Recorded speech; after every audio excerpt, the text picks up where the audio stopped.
आज हम स्टडी करने की कोशिश करेंगे कि ऑप्शन बाइंग और सेलिंग में क्या फ़र्क होता है। एंड मैं बहुत ही ज़्यादा प्रैक्टिकल एग्जांपल से आपको ये दिखाने की कोशिश करूँगा कि ऑप्शन बाइंग कब सही रहती है और कब ऑप्शन सेलिंग। ये एक बहुत इंपॉर्टेंट डिसीजन रहता है, बहुत क्विक डिसीजन आपको बनाना पड़ता है कि कुछ दिन आपको ऐसा लगेगा कि बाइंग करने में बेटर रिजल्ट्स मिल रहे हैं आपको और कुछ दिन सेलिंग।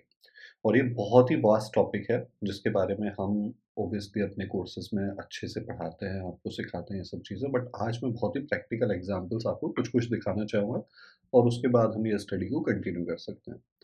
तो आज हम निफ्टी बैंक में देखते हैं, 1 मिनट का चार्ट मैंने यहाँ लगा रखा है और ये 10 जून का चार्ट है।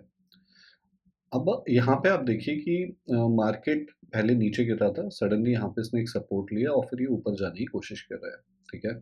हम किसी भी पॉइंट पे रैंडम पॉइंट पे हम कोशिश करेंगे कि हम यहाँ पे बाय भी करें और सेल भी करें ऑप्शन को, तो हमें किस तरीके के रिजल्ट्स मिलेंगे। सो लेट्स सपोज कि आपने इस लेवल पे जाके कहीं पे इधर के आसपास दिस लेवल यू हैव हमने यहाँ पे एक पुट को बाय एक ऑप्शन लेट्स से कॉल को बाय कर लिया है और हमने पुट को सेल कर दिया है, ठीक है? सो लेट्स से अराउंड 9:41 हम ये करने की कोशिश करते हैं। अब इसको सिमुलेट करने के लिए मैं स्टॉक बॉक को यूज़ कर रहा हूँ, ठीक है? मैं किसी कोई इसको प्रमोट नहीं कर रहा, एक अच्छा मुझे लगता है ये प्लेटफ़ॉर्म, तो इसको हम यूज़ करेंगे। तो हम इस पे लगा लेते हैं 10 जून का डेट, 9:41 जैसे कि हमने टाइम सोचा था, उसके अराउंड जाके हम देखते हैं कि अगर मैं एटीएम का पुट सेल कर देता हूँ और इसी तरीके से कॉल बाय करता हूँ, तो क्या रिज़ल्ट आता है। तो यहाँ पे हम देखेंगे हमने इस पॉइंट के अराउंड की है, मार्केट हमारे अगेंस्ट जा रहा है, तो हमें लॉस होना चाहिए, बट कितना लॉस किसमें होगा, लेट्स फिगर इट आउट। और धीरे-धीरे करते हैं, अगर वो बढ़ता है लेट्स से टिल 10:23 तो क्या रिज़ल्ट होगा। तो सबसे पहले हम देखेंगे कि जब यहाँ से यहाँ तक ये जो है 9:41 से लेके 9:47 तक क्या रिज़ल्ट्स रहा है। तो हम 1-1 मिनट करके आगे बढ़ाएँगे और आप यहाँ पे देख सकते हैं कि जो हमने पी को सेल किया है उसमें हमें 117 का फ़ायदा हो रहा है, जबकि इसमें 255 का हमें फ़ायदा हो रहा है। तो ऑब्वियसली इस समय कॉल हमें बेटर आउटपुट दे रही है। बट नाउ व्हाट हैपेंस, अगर आप देखें कि जब हमारे अगेंस्ट मार्केट जाने लगा, तो कॉल हमें ज़्यादा नुकसान दिखा रही है, जबकि पुट हमारी अभी भी फ़ायदे में है, ओके? इसी तरीके से आप और कंटिन्यू करते हैं, तो टिल 9:47 जहाँ पे हमें बॉटम लग रहा है कि मार्केट पे यहाँ तक नीचे आया है, तो आप देखिए हमें कॉल में कितना ज़्यादा नुकसान है, 3% का नुकसान है, जबकि हमारे को कॉल जो हमने पुट लिया है उसमें केवल 2% का नुकसान दिख रहा है। और रिकवरी देखिए, जैसे ही मार्केट आपकी डायरेक्शन में गया, तो पुट ने जिसको हमने सेल कर रखा है, पुट को जो हमने सेल कर रखा है, उसने सडनली 0% पे आ गया, जबकि कॉल अभी भी आपकी -2% पे है। तो उसको आप ऑब्ज़र्व करते जाइए। अब मार्केट हमारी डायरेक्शन में जा रहा है, मार्केट ऊपर जाता जा रहा है, कॉल बाइंग हमें अभी भी लॉस में दिख रही है, बट पुट हमें अच्छा खासा प्रॉफ़िट दे रही है।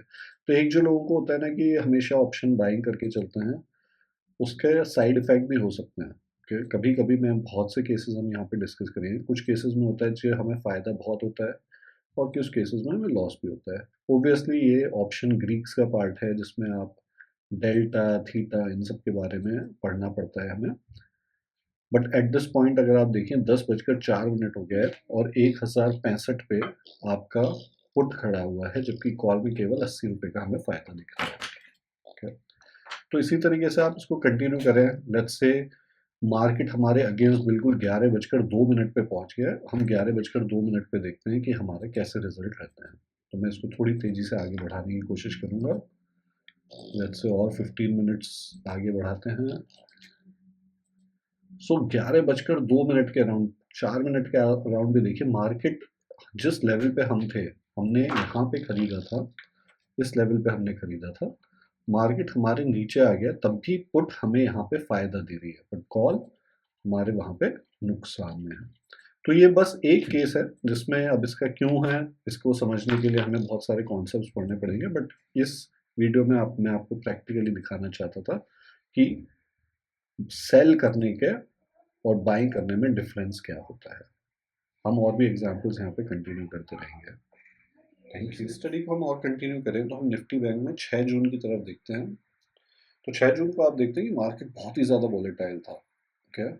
मार्केट यहाँ पे काफ़ी ज़्यादा पहले नीचे आया, फिर ऊपर गया, बहुत तेज़ी से ऊपर गया, फिर नीचे आया, फिर बहुत तेज़ी से ऊपर गया, ठीक है? तो हम देखते हैं कि इस दिन अगर हमने सेल किया होता है, बाय किया होता है, तो किस तरीके से हमारे को फ़ायदा होता है। लेट्स से कि हम इस पॉइंट के अराउंड करीबन 10-22 के अराउंड हम पुट को सेल भी करेंगे और कॉल को बाय करते हैं, तो क्या हमारे को रिजल्ट्स दिखता है।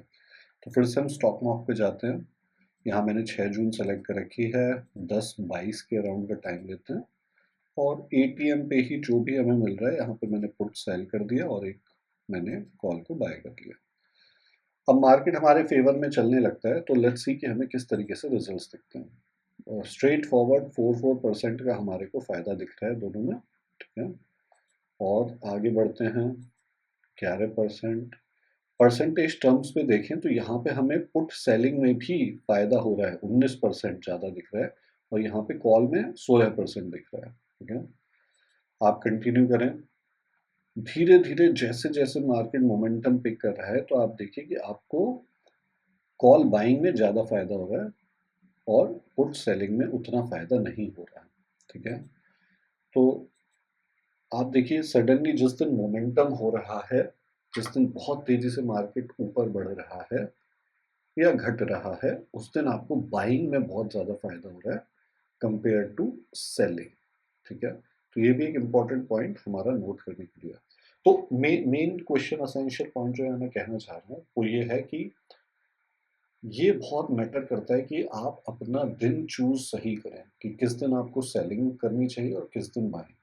उसके लिए बहुत सारे फैक्टर्स होते हैं। इसके लिए आपको ऑप्शन ग्रीक्स को समझना बहुत ज़रूरी होता है। आईवी को समझना ज़रूरी होता है कि इम्प्लाइड वोलेटिलिटी क्या है। उसके बेसिस पे ही आप ये डिसीजन ले सकते हैं, ठीक है? जितनी आप प्रैक्टिस करेंगे, उतना आपको ये आसान रहेगा। इसी स्टडी को हम आगे और भी कंटिन्यू करते रहेंगे हमारी आने वाली वीडियोज़ में। Thank you so much.